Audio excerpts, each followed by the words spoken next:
Good morning, all. Welcome to Training Wheels, which is courtesy of Cindy Krupp and the Open Door. I want to thank Cindy and the Open Door for allowing us to gather together like this today to talk about Lesson 12 of A Course in Miracles. It's about 9:30 on Tuesday, December 3rd. If you're listening to this now, live, glad to have you here. If you're listening to it later, also glad to have you listening as well. And I hope that if you're listening later, you will consider joining an Open Door, a community of like-minded people where there's no judgment, there's no fees. We just gather together to talk about what's important, which is the truth of spirit. So we are on Lesson 12. I'm going to suggest, as I almost always do, that you turn your camera off and just listen. This is a really interesting lesson. I'll turn my video off as well. And ask that we just relax, let go of the morning, whatever the morning has brought to you this morning.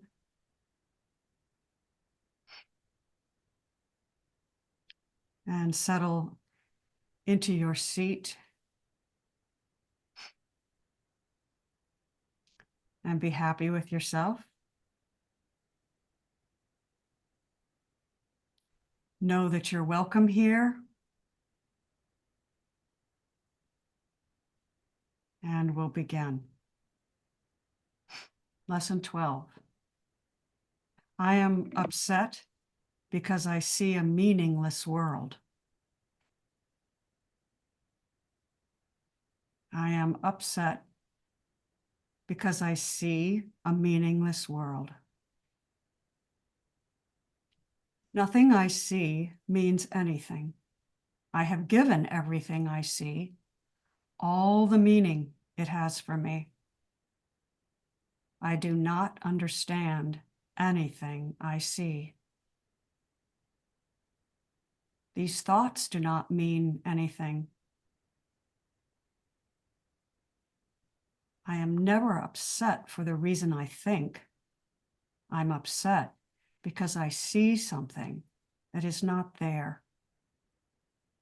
I see only the past.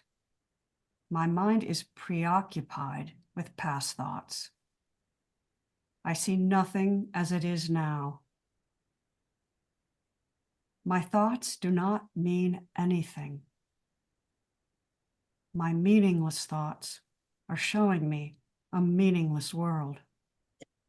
And I am upset because I see a meaningless world. Our meaningless thoughts create a meaningless world. How can we not be fearful about this idea?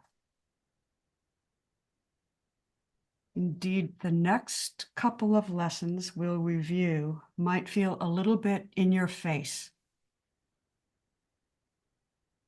especially for those of us who have established within ourselves a very comfortable sense of the world as it is now, or for those of us who haven't questioned the world as it seems to be now. But for others, these lessons might offer a sense of freedom and expansiveness. I wrote this in 2019, and it is as true today as it was then. Most of us would agree that this world is in a state of chaos. War, weather, geopolitical and financial instability, earthquakes, disease, all of these are, quote unquote, in our face daily. And they seem to be getting worse, or at least not getting better. So many people live with a chronic sense of low-grade worry or fear or concern. about the state of their own lives and the world we live in. Something is clearly happening, but we're unable to name it. Lesson 12 tells us exactly what it is. I am upset because I see a meaningless world.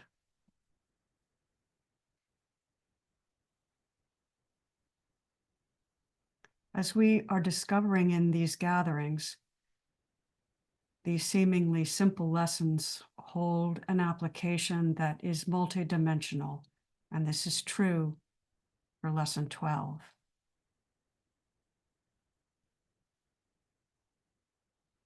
I am upset. I am unsettled.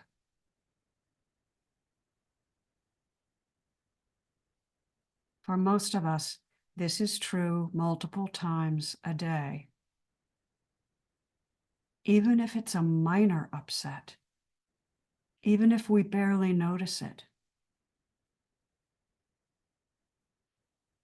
I am upset because I see, and what I see is upsetting. The world is upset. The world is unsettled.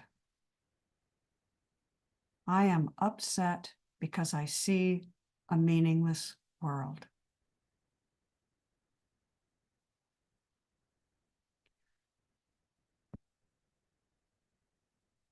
When we're upset, we search for meaning that will somehow soothe the upset.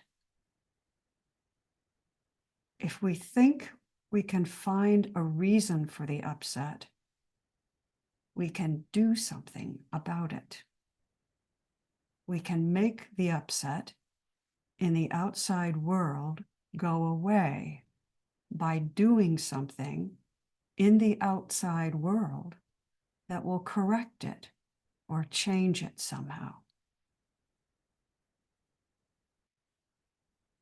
Is this not true?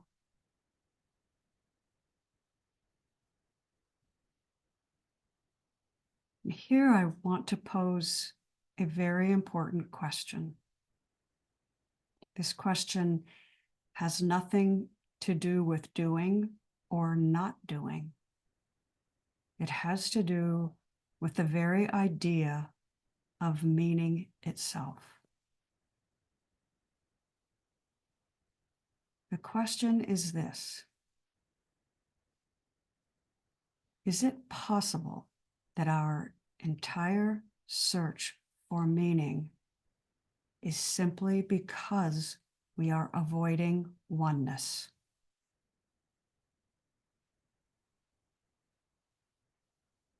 Are we avoiding oneness by searching for meaning?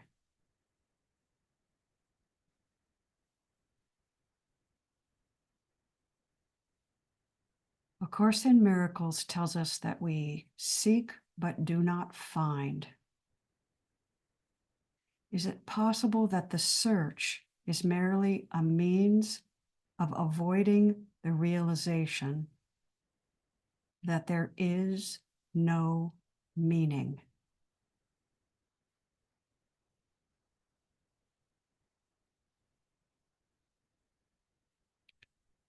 Meaning is found in relationships between things, between objects, between people, between emotions, between thoughts. Is it possible that we can't find meaning because we look for it in relationships between things, in separate moments of time that seem to make the past or the future tell a story?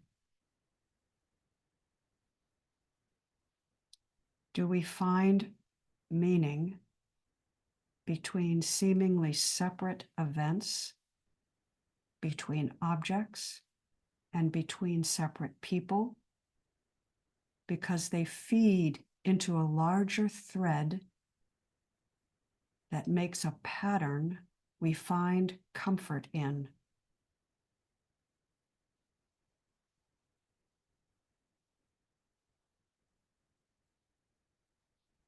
Do we find meaning between separate events, separate objects, and separate people because they feed into a larger thread that makes a pattern we find comfort in?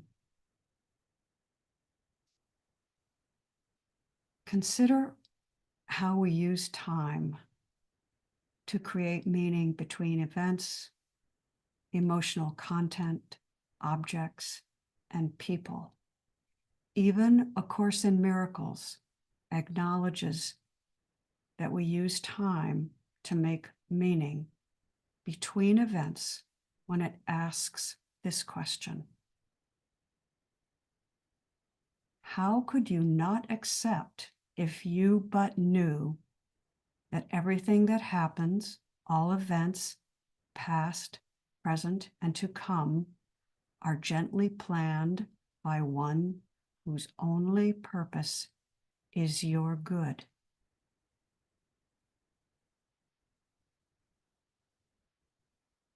That's from lesson 135 in the workbook.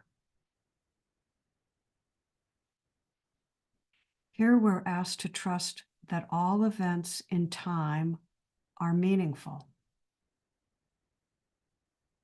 All events in time are only for our good.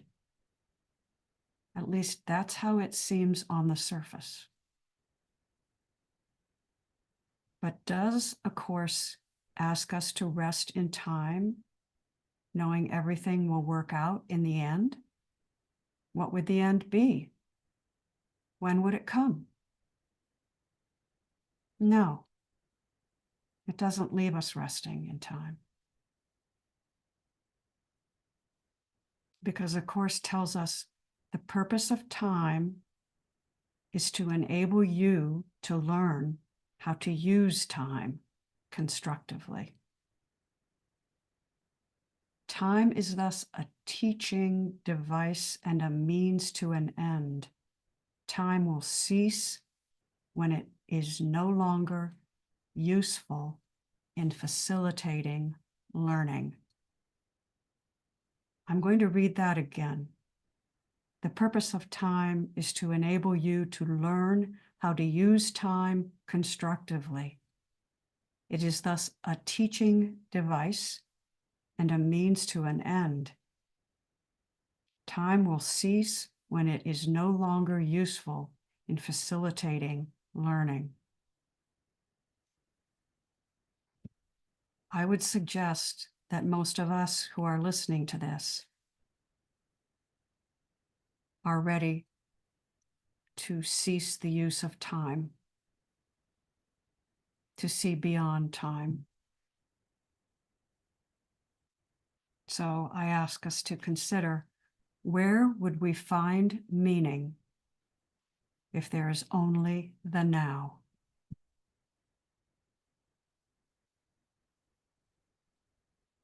Where would we find meaning if there is only the now?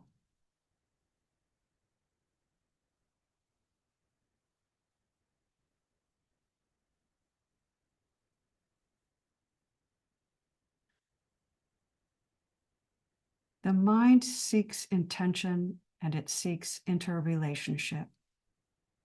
It's always moving, always searching for purpose.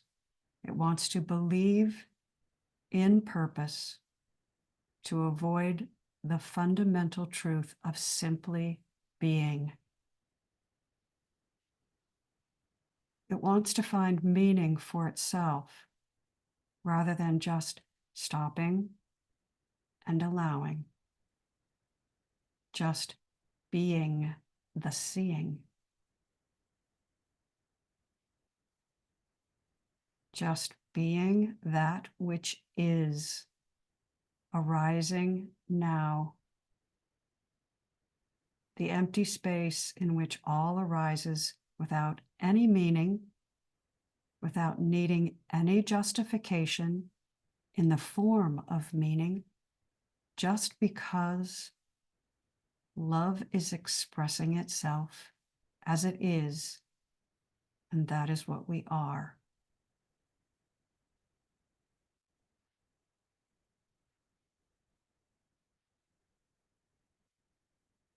You might ask, how do we stay in oneness? How do I stay in oneness in the now? And the truth is, you can't. No one can, because oneness is everything. Whatever seems to arise in manifestation is this oneness. It is its own meaning. Who seeks meaning? Whose meaningless thoughts mean anything?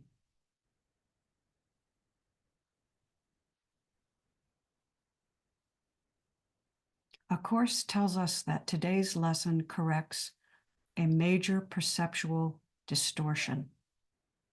And that is true. But this distortion and this correction is multidimensional. A Course tells us also, and this is a quote, beneath your words is written the word of God. The truth appears to you now. When your words are erased, you will see God's word.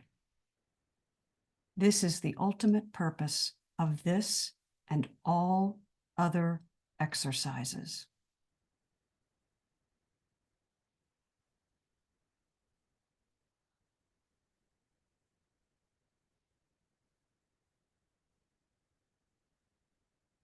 I am upset because I see a meaningless world.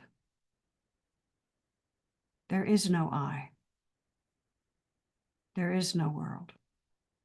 Nothing is meaningless, and nothing has meaning.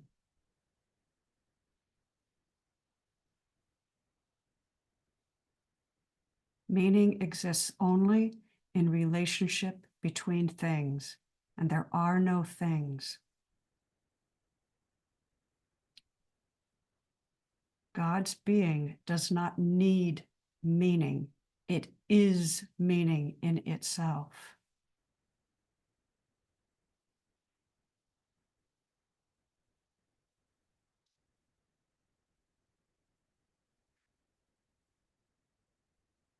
Beneath your words is written the word of God.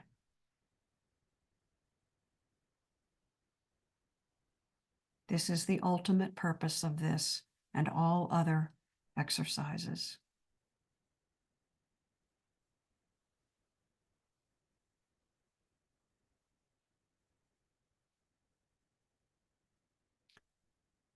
Let's take a couple of minutes and just rest in being. And I will call us back when the time comes. So just rest.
When you're ready, gently, easily on yourself, come on back to the table. Take your time.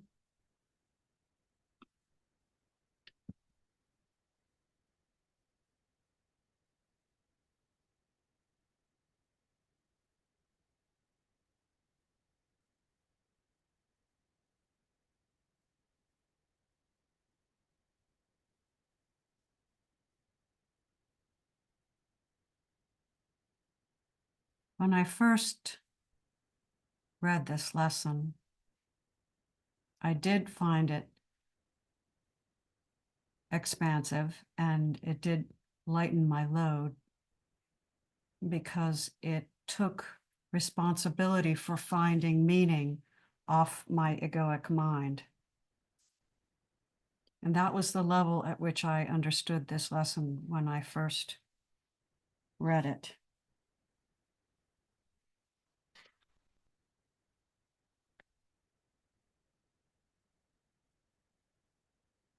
And that was a very welcome lightening of my load. I just gave all meaning up to God. Right.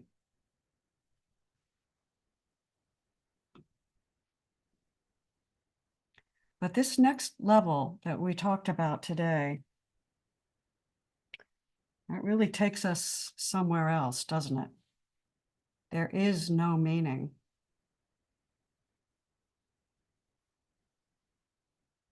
All comparison is a form of refusal to recognize oneness. Finding meaning requires finding meaning between things. In reality, big R reality, there are no things, and all arises now as it is. Meaning also only occurs in time, separate moments of time.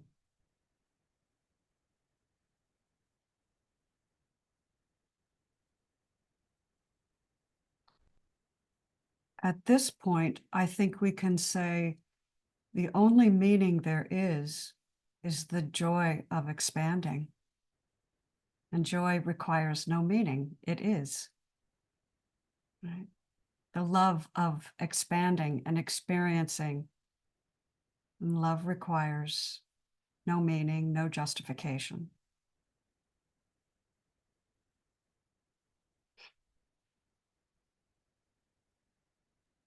So that's lesson 12. I'm going to open it up for discussion. Thank you for being here.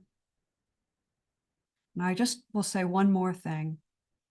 If it makes anyone uncomfortable to think there is no meaning or to hear there is no meaning, please share it.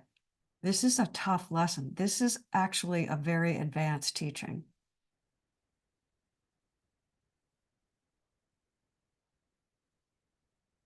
So don't hold back.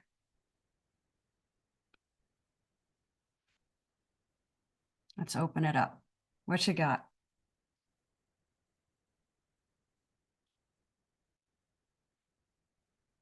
I think Sandra has something. Amy, I think it would be helpful to me if you would expand upon your definition of the word meaning and meaningless, because I'm not sure that I'm having the same definition. So that would help me.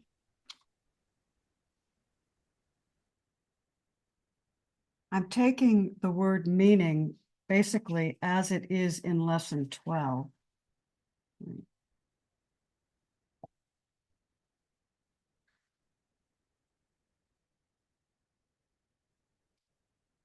I think lesson 12 looks at meaning, at least it does for me, but please I'm open to anything.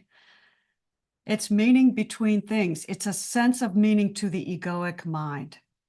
The egoic mind searches for meaning in order to comfort itself.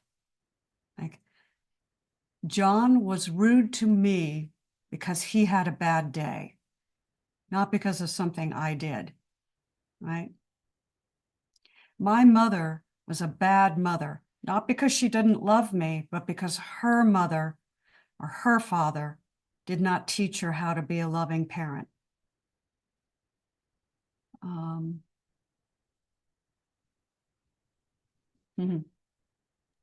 So you're saying it's the word meaningless is trying to give an answer to why. It's an answer to why. Okay. An answer Now to I understand what you're saying more. Thank you. Well, thank you. I appreciate that. Because I wasn't resisting it in terms of, oh my gosh, there's no meaning. I just, having been a school teacher, have a different definition. So, and are you also including purpose in because in the end you said there is a purpose to these lessons. So therefore, I'm not nitpicking. I'm just trying to understand, if you follow me here. I do, and that's fine. Let me ask, Go ahead. what would purpose mean for you? Like there's a goal, like I'm trying to accomplish something, which is different than meaning. There's multiple definitions of meaning, so it doesn't matter so much, because now I understand why you said there is no meaning. To me, there are definitely definitions of things. And then when I was teaching kids, it was like, this means that. It was purely a definition. What is the meaning of this paragraph you just read? Or to be at a higher level, what does the associative property mean? It means A plus B. If A plus B equals C, then that. That is my definition of meaning, and that's why I was confused. But if it's purpose and if it's trying to find a cause or a why, then this lesson, the way you defined this lesson makes more sense to me. So I get it now. That's why I asked the question. But, and as I walk through life in this experience, to me, at least at this point in time, maybe I'll be different, I'll evolve more. But for right now, love is meaning. To love is meaningful. Not trying to explain the wars and the chaos and why somebody did something and all what seems to be seemingly crazy stuff. But love itself is the meaning of existence. But maybe I should use a different word than meaning. I think this is really worth more conversation because, and I'd like to come back to that. Let's hear from Richard and Davis, but Sandra, you raised a really good question. And I think we'll probably end up circling back to it. So thank you for that. Thank you. So for you, what I'm hearing is love has meaning for you. Not that it has meaning, it is meaning. Love is meaning for you. Okay. All right. Super. Thank you. Richard. I know love is number one, great lesson, a great conversation. I have struggled with this very question for years. I finally accepted that reality is meaningless because there's nothing have any meaning. It's just isness. It's just pure unconditional love. But what is my experience? I've talked about this before. My experience as infinite awareness is I've chosen somehow to experience my opposite by entering the dream state and being love and live through a dream figure. And Richard is that dream figure I'm currently experiencing myself as my opposite. And so within the dream, within the experience of being in the dream, in a finite world with time, space, and form, there has to be meaning and purpose in order to survive in the dream. So, what is my meaning and what is my purpose as a dream figure in the dream, even though it doesn't exist? It was ruled by my ego. Belief in that the world was real, that the body mind was real, and that I had to survive in the world. In order to survive in the world, I had to adopt certain beliefs and concepts that would guide me through the world so I would survive the world from my birth to my death. And I would accomplish things that made me happy, hopefully, in the process of doing it as I evolved as a human being. And so now I realize I'm not that. I'm this infinite awareness called unconditional love. And now my meaning or my purpose in the dream is, how do I manifest that reality in the dream? How do I mature as a human being within the dream, following my real self as guidance, which is unconditional love, versus my old self, which was the ego, believing the world was real. So that's where I'm at now. That's how I deal with meaning and purpose. Why? But I'm no longer upset because I see a meaningless world. The Holy Spirit is teaching me to repurpose the world, repurpose the script, which is already over. And when I repurpose the script that is written, then I repurpose it as a love, like Sandra was saying. And then I manifest that love in every thought, word, and deed as much as possible. And as I do this, I become a much more mature, evolved human being within the dream. So that's how I'm seeing it right now. You know what I love about all of this? And I just want to put this in, and then David, come to the table. We are all each other's teachers. You know, Sandra, that was a great question. Richard, you just followed that up beautifully. And it's just such a pleasure. It's such a pleasure. There is no guru. We are all each other's gurus. I love it. Thank you. David, come to the head of the table. I'm almost afraid to say anything. It's almost like following a puppy show on Ed Sullivan. Anyway, what I'm going to give it a shot.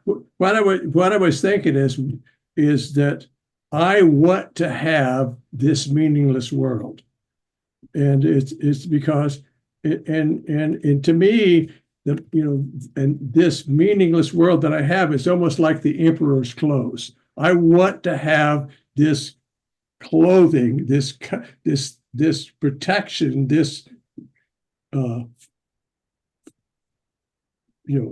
invention of mine, creation. It's not a creation; it's an invention of mine, because I'm afraid to look at I'm afraid to look at my nakedness. I'm afraid to look at who I really am, and so the ego kind of helped me make this reality that this meaningless world that I want to have meaning, have it have meaning. And so it's almost like, but all I have, I'm thinking this stuff out loud because it's just sort of exploding in my mind. I want to have this meaningless world because I'm afraid not to. I'm afraid to look at what really is. And I don't know why I'm afraid of that, but I am. Maybe because the ego told me you have to be afraid of this because that's really scary and God's going to punish you, and so you have to hide in this world. Even though I know it's meaningless, I want it to have more meaning, and that's, to me, that's the suffering and the frustration and the disappointment in this world, because what the hell, is this all there is? And the answer is no. But I'm afraid to look at what all there is. I mean, up until now, maybe. Because today, like I say, my brain is just going, or my mind, wherever it is, it's just expanding, and it's almost like I can't hold all these thoughts and all this revelation, if you will, because it's like, oh my God, I'm getting it, and so it's a really wonderful thing to get it, even if it lasts 30 seconds. Right now, in this now, I'm getting it. And it's really a hell of a good thought, a good feeling. Thank you, David. Are you complete? I'm done. Okay. I want to add something to what you said, because you just took it to another level for me in a way. We're also afraid, I think, to say the world is meaningless. Right. So that's why I'm saying this lesson is multidimensional. There is, the next, I'm upset because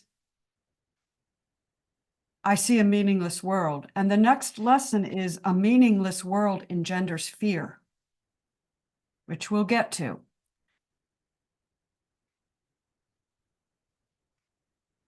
So if a meaningless world engenders fear, what A Course does is it takes us and says, all that is, God holds all the meaning there is.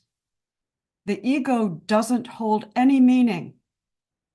It is all that is. It is God, source, that holds all meaning.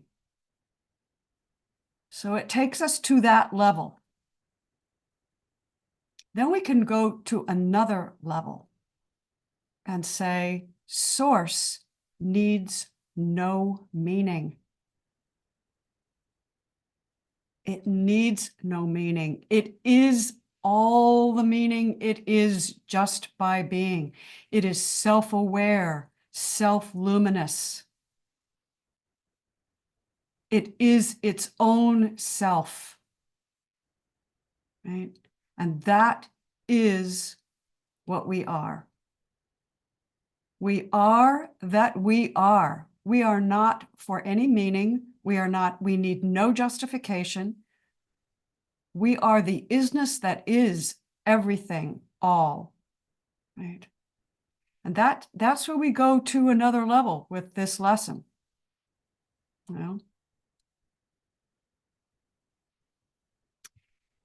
Cindy, come to the head of the table.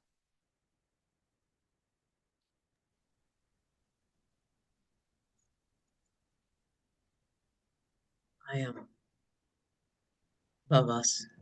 I was reading a book this morning. It said, now tell somebody today that you love them. And I just started laughing because I recognize that in some worlds that is a hard assignment. And I was just laughing. I was like, how many people do you want me to tell them? I love us so much.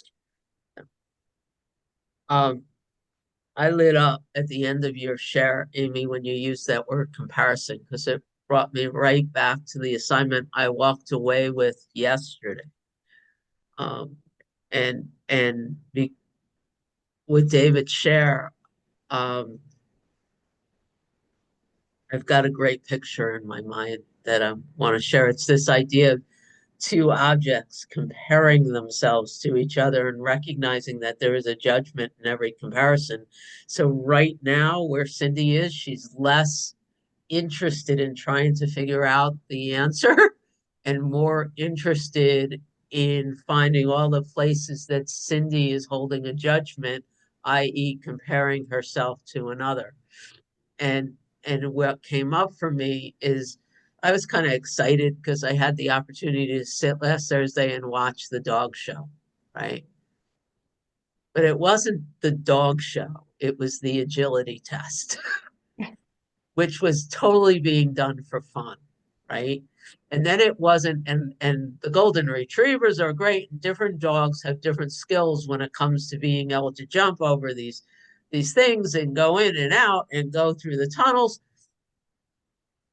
It was a YouTube video afterwards that they didn't show during the actual part, and it was a Burmese mountain dog. So this 200-pound dog going through the same agility test that the Goldens and the others were going through, right?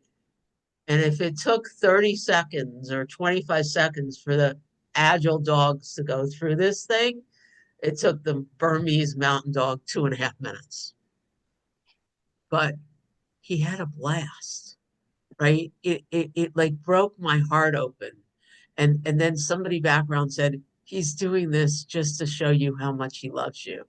And because you're having fun sending him through this agility test, he's in love with walking over the loops.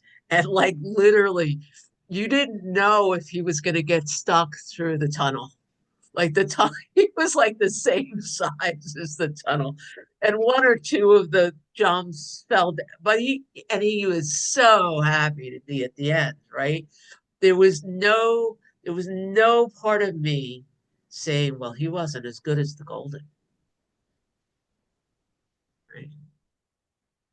So I walked away. Well, number one, I don't know what it is about your voice, and going through these lessons, I went into an altered state and just asked. So I just feel peaceful and open, and like David said, real expansive. I feel like I'm in some sort of crazy master class that those of us who are called come to every week to do this work. It's extraordinary. And but it's this idea that meaning, the way you defined it, I think the way I heard you talk about it, is this comparison between two objects. Now that's just one, but you brought me to this place of recognizing that when I am upset, it's because there's a judgment, and there's a judgment of a me and a not me.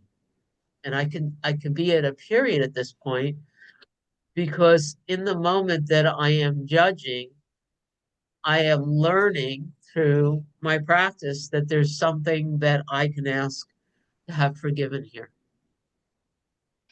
And that has nothing to do with me holding my boundaries and feeling my feelings and stating my truth. It's just, I could do all of that without holding a judgment on another, because ultimately we're all just an expression of God, right? But in this particular space, this is what is my most truth? I can be in a place of my most truthful expression without it having to do with an object that's outside of me. And if I see it having to do, like, if you weren't such a friggin' asshole, I wouldn't be upset right now, right? If you would get your act together, then I could sleep better at night, or like, man, won't these other human beings get with the program so we can have peace on earth? When those things come up, I could feel the contraction, recognize that there are two objects involved, and I am giving meaning to the comparison of a me and not me, and that can be offered up for forgiveness. Exactly. I've given meaning to the comparison of me and not me. So I can't even begin, like, I can't put words to whatever is happening here. I can just state even again with where we were yesterday, like the only thing I get to be grateful for is that God never left me, right? I and the Father are one. That's what we were talking about yesterday. And that's the feeling I have here. Like whatever God is, whatever the Spirit is, it is here. And there's such gratitude for the arising of seeing that. So thank you. That's what I got.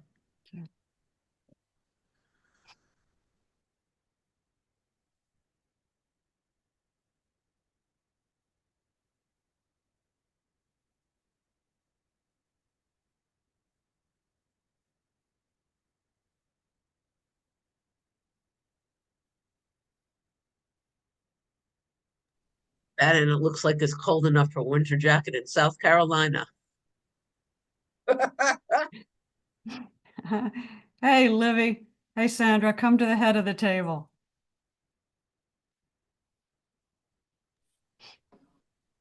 This is a beautiful conversation. Thank you, Amy. I forgot to thank you when I was questioning you about definitions. It is what Cindy just said. I was going to say difficult, but I'm going to change that to impossible. It's impossible to communicate only through words what we are all experiencing in this beautiful teaching and in this understanding and knowing. And yet when we make that attempt, everything gets even better. It expands. Even though we're using this rudimentary communication system. And so when I said love is meaning, what I meant was the same, because God is meaning, God is love to me. So God is meaning. And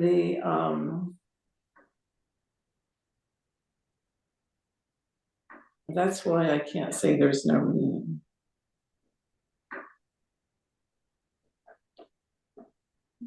But I totally agree with all the other adjectives about interpretation and cause and figuring out why. All of that is meaningless. And to be free of that is not fearful to me. It may have been at some point, but now in this moment today, with all of you, I feel no fear at all. I only feel excitement. And what other word can say what I feel? Like I want to hug all of you. I want more than the screen. I want to be in the same room. I want to have a party and dance.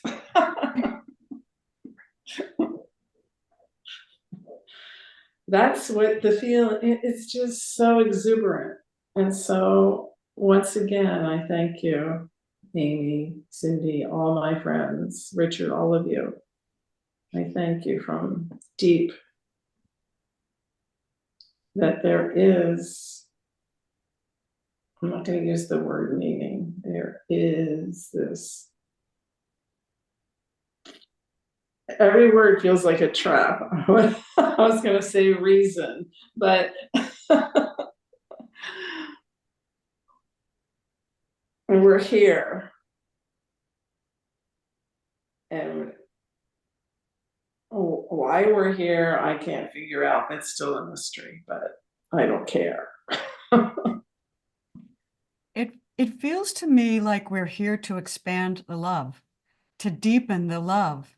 We're here because we are love and we love loving. And that is a reason, that is a purpose. So that's why I can't say there is none. I understand that. I do.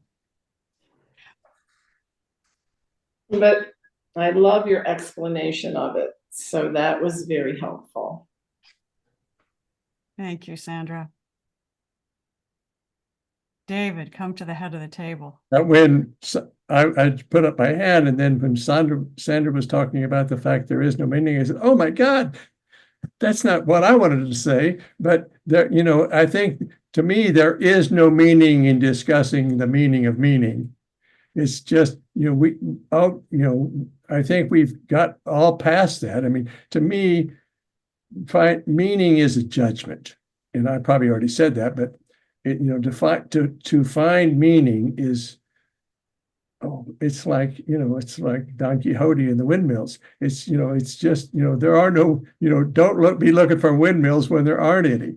It's just, or soldiers or whatever he was looking for. But it's just, and they're just you're right. There just is the isness, and just sit there and and you said it was deeper, and it's also higher, and it's wider, and there's nothing that isn't isness.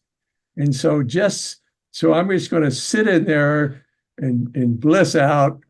And somehow I'll try to remember that I have to eat lunch later on today, but I'm just going to sit there in this wonderful place that you all have helped me find, that I never had lost but thought I had. And thank you all for helping me get there. Hmm. And I have spoken. Thank you, David. So the exercise, and as Sandra said and David said, there really aren't any words for this.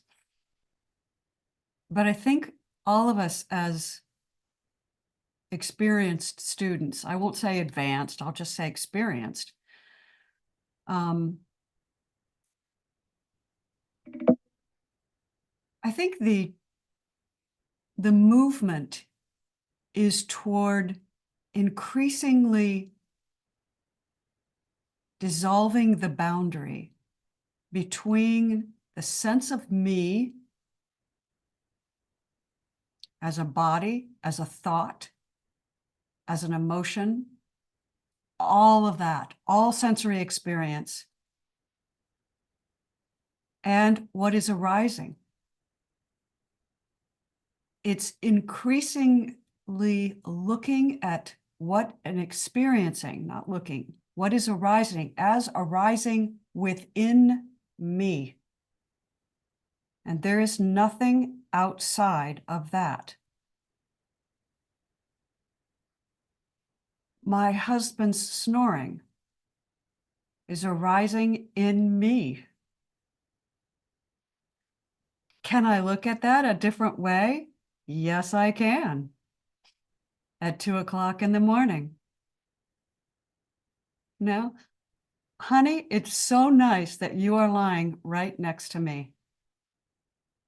I love that you're here. I used to think I would take a frying pan and just go whack. But now it's just like, I'm so glad that we're here, that I'm here, you're here, that this is arising in my experience. I just love it. I disagree with so-and-so. That feeling is arising in my experience, to be experienced. It is my own self, that emotion. My daughter left the other day. Oh, there was sadness arising. Normally I would have put that down. No, it's arising. It is me. It is the experience of the big self having the experience of believing for an instant that there's separation and wanting to have the experience of sadness just for the experience of it. And no resistance to it, just allow it. And it went away. Okay, it disappeared. I didn't resist it. I didn't compare it to the experience that I had when she was here in my company? No, there's no, she's here, she's not here. That's a comparison. No. So the day goes on. I notice that the feeling arises again. It's a little bit different, but it's arising again. Oh, just have the experience of it. How beautiful. Wow. And so as we increasingly allow what is flowing in this experience to flow, and don't resist it and don't compare it, but have the experience with it now in the moment. I don't know what will happen. As David said, you just have the experience of it. We don't know. That's the fun.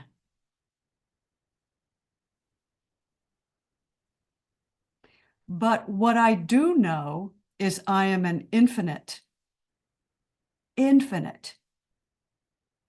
ever-present, eternal consciousness. And I can hold anything that arises in my awareness. Richard.